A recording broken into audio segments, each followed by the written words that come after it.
বাংলা সাধু ভাষা। আজ পবিত্র শুক্রবার, জুমুয়ার দিন। নওগাঁও কথিত ভাষা। আজ পবিত্র শুক্রবার, ছোট হজের দিন। বাংলা সাধু ভাষা।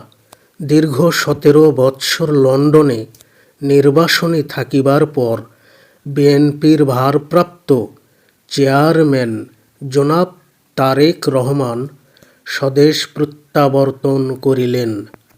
নওগাঁও কথিত ভাষা।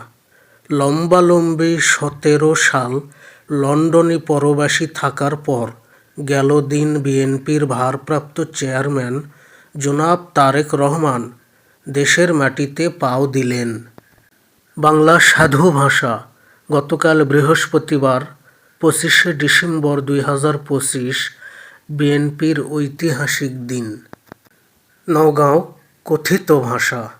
গেল দিন বৃহস্পতিবার 25শে ডিসেম্বর 2025 বিএনপির ঐতিহাসিক দিন।